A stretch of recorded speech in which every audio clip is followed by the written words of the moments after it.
Welcome back to for the second session of the CDAMP course. I'm Manuel Gadi, and we are here for exploratory data analysis in Python. For this and for the following sessions, I would like to invite you to come to my GitHub repository, github.com/Manuel Gadi, and visit the repositories, and you go to the Clariden Global CDAMP. The order here may change, so you can use the find button there, and you can download all the source codes for all the sessions by clicking here in code and download zip file. Once you have everything downloaded, you go to your download folder, and in my case I am here with a Windows, so I'm going to extract all the files in the same place. Next, let's go and open a Jupyter Notebook, and if you are using Windows, you can just fire up Jupyter Notebook here, but if you're using Mac, you need to go and open Anaconda Navigator with a hyphen here, so I'm going to go the Mac way. That works also for Windows, so you open Anaconda Navigator. And if it's the first time, you can hit yes here for it to be updated, and it will quit Anaconda, and then you fire it up again. And in my case, it's updating all the packages. If you are using Mac, so you wait for the update to take place, and then you launch Jupyter Notebook. If you are using Windows, I'm gonna launch directly here so I can carry on with the video while my computer is updating. So I'm gonna launch Jupyter Notebook directly, and it should already open a web browser where I can go and visit downloads, where I put the file and enter in the main, not in the zip file, and then go to session 2, exploratory data analysis, and open exploratory data analysis in Python here. In case it fails to open the web browser, you can come here to this black box here, this black window here, and go a little bit up there, scroll a little bit up here, and you can potentially copy this address here where it says the address for the windows. For the window you need to open, so I could come to, let's say, Google Chrome here and open in Google Chrome that Jupyter Notebook as well. So this is what you do in case it fails to open. Very good, but I have it in here in another browser. So what we're going to do today is, I don't really like the numbers here at the left because it means I already run some parts of this code. So I'm going to recommend that if you're following the video, you just hit here kernel, restart, and clear output. That will make that number disappear, and so we're ready to run it from the top. I'm going to be using Shift Enter in all the rows here, but you can select a cell and run with this button here. So we now, for the first time, actually visiting the Python ecosystem. And in the Python ecosystem, what we have is that Python at the bottom, and then several other libraries for doing data analysis, data modeling, data cleaning, and then machine learning, and so on and so forth. We're going to start using a library called Pandas. Pandas is a library that provides us with a kind of Excel table for Excel-like table data structure for Python. It's a tabular data structure where we have rows and columns, and all rows represent different attributes, different characteristics, and then every row a different data point, or let's say a different customer or a different transaction in a credit card, for example. So we're going to use this data that is really handy, and this kind of data set, they have we can access both rows and columns by names and by its rows by its number. Let's say column 0 is the first one, column 1 is the second one, and column 2 is the third one. So we're going to see it more detail in session 3, but let's start with our friend Pandas here. Pandas is part of the ecosystem, the Python ecosystem. So if I go here and run this print dir here, it tells me everything that is available in Python when I initialize Python. For example, in the built-ins, here is where I can find the function print in Python. So I can do a print here like that, like this. However, of course, nobody actually goes about and write built-ins. We just access that built-in functions straight away because it's available from the root source in Python. So meaning that we don't need to mention built-ins here, but that's where it sits.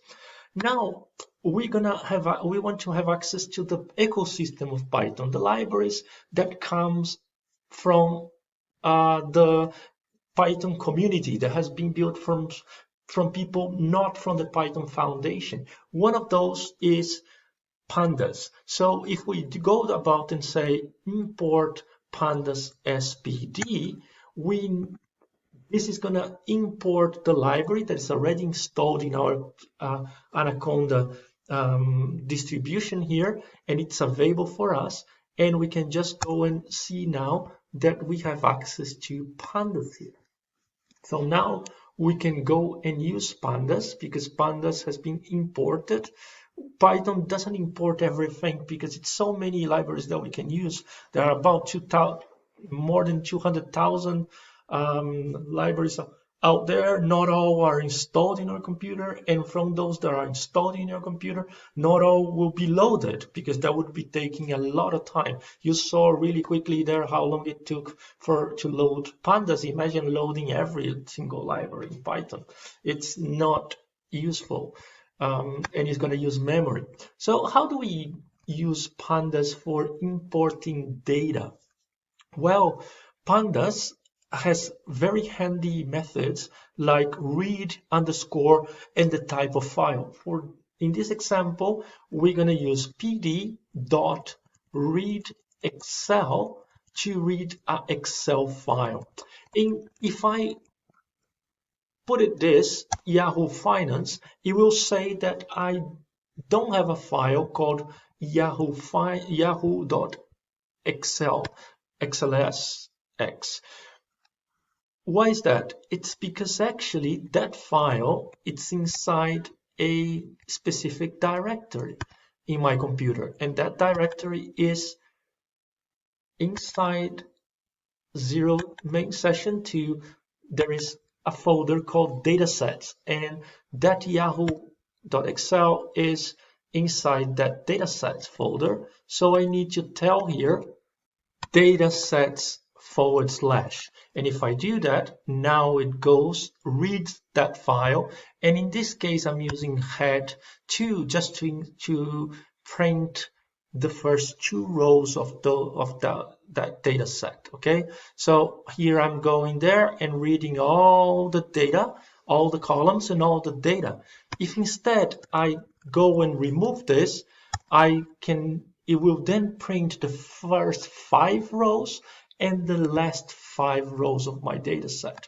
That is really clever because normally the last rows of my data set, if there is an error, they are likely to appear at the bottom. For that reason, I'm just going to put head2 here and run this again, and here we go. And there are other files that we can read, many other files that we can read with Pandas. For example, we can read a proprietary file type called SAS 7b date, and that is from a software called SAS. I can just import like that, and we'll read that file. It's inside the same data the same dataset folder that you have downloaded from my GitHub. And also you can use Pandas to read SQL files with the read underscore SQL here that appears here at the bottom. And this is very helpful for direct connection with datasets from companies. So if you're working in a company and you requested to access a dataset, a SQL dataset in MySQL or in SQL Server or so on and so forth. How you go about it and do it? Well, basically you need the string of the connector. In this case, it's a SQLite database, just because in this example I can put it in the same GitHub repository here. But don't worry about it. If you are in a real environment with a company, normally you just request the ID, the full URL with, and then where you include your user and password, and then you have direct access to the database where you can do SQL queries. In this case, I'm reading all the data from this database here, and here we go. If I do that, I'm able to connect to a SQL database and import data from it directly. And then we can also do something very powerful, that is reading. With Pandas read HTML, I can go and read tables directly from the internet. For example, in this example here from Minnesota, in Wikipedia, this example have several tables on it. Well, I don't see them. I would only be able to see if I go here and I press F12. And if I press F12 here, I would see the source code in Inspector. I would see the source code here, and I could potentially see that some things have some, like the div, but I'm sure you don't want to be an expert in HTML at this moment. So Pandas read underscore HTML is very handy to get tables. So if I run this bit of code here, it will go up to that Wikipedia and will return me a list of elements. What is this list of elements? They are many elements that are actually tables. If I run length here, it will tell me that it was able to extract 31 different tables. Now, if I go back to the previous row and add a number 0 there, I will print the first table. If I get number 1, I will get the second table, and that says Minnesota state symbols. Very nice.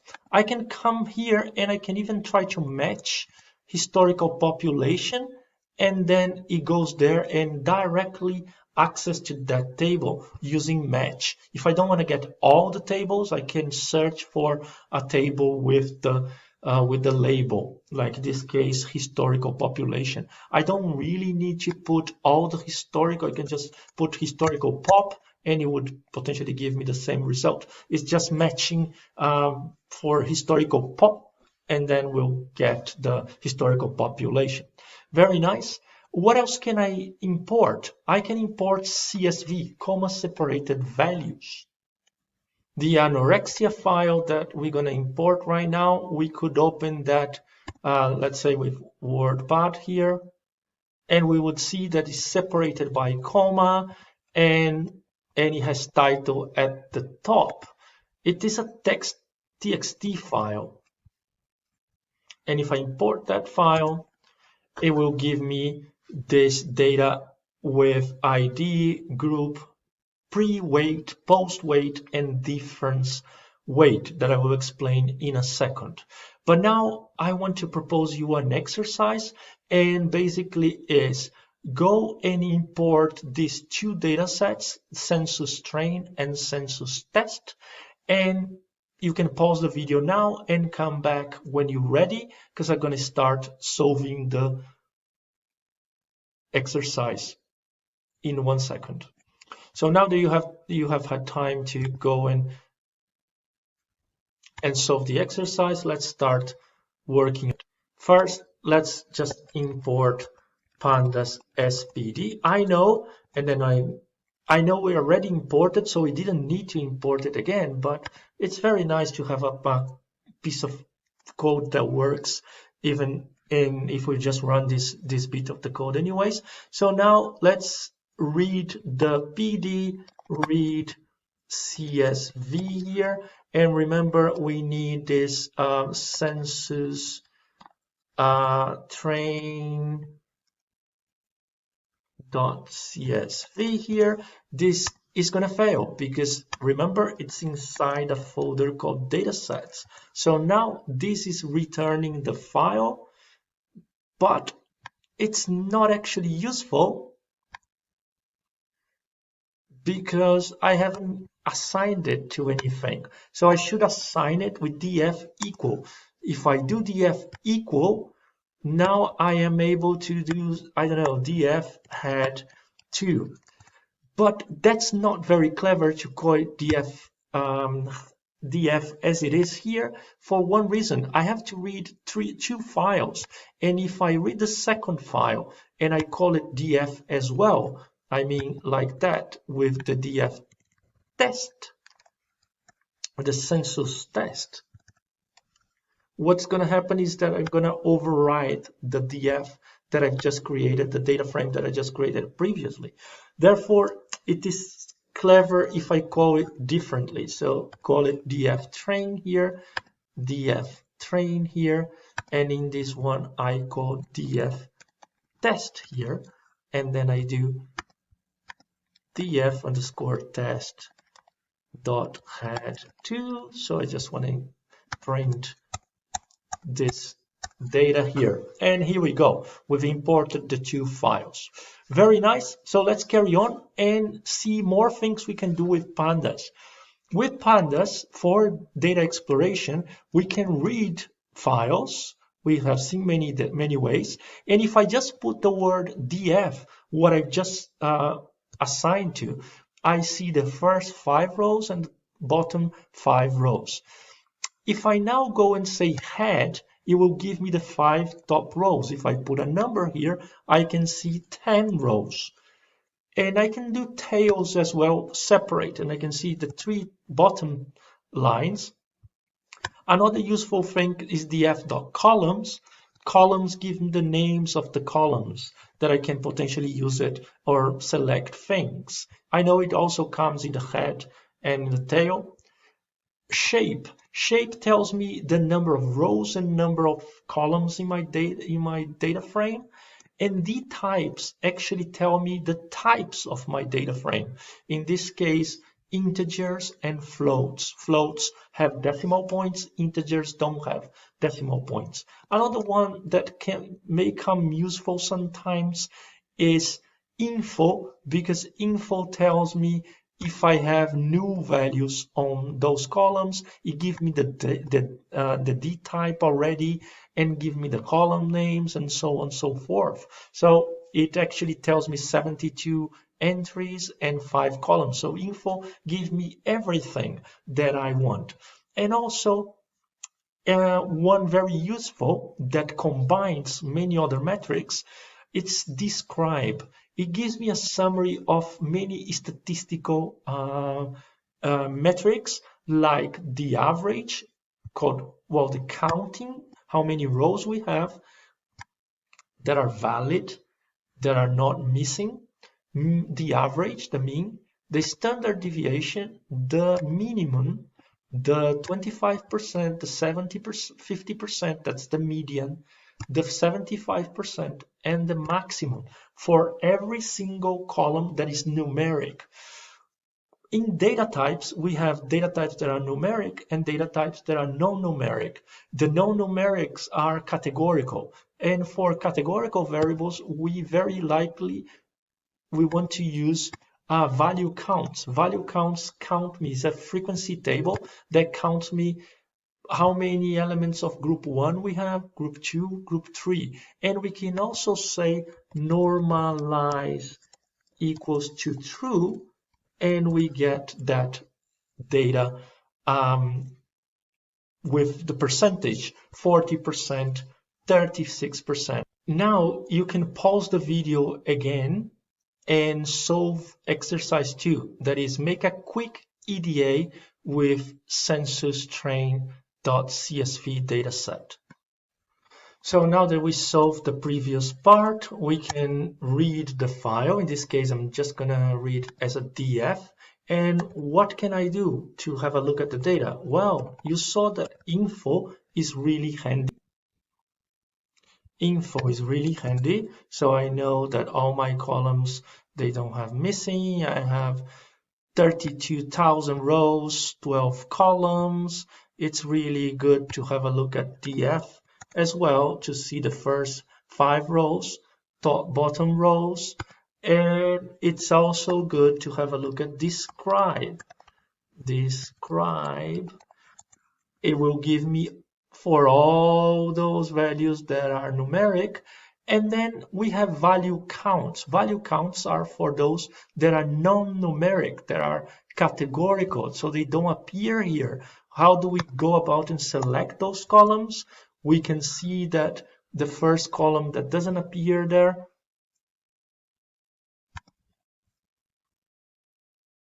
so by looking at the top there, I can see the work class, education, marital status, occupation, relationship, race, gender, and native countries. They are all type string text. So I can do a value counts here for them. I can do value counts here, and these value counts will give me the results.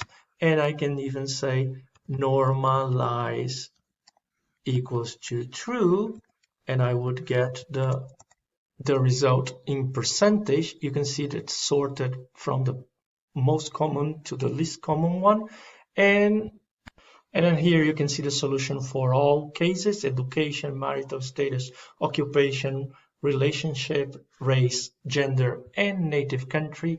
And you just go write the same thing and run it on your own, and you'll see all the results here.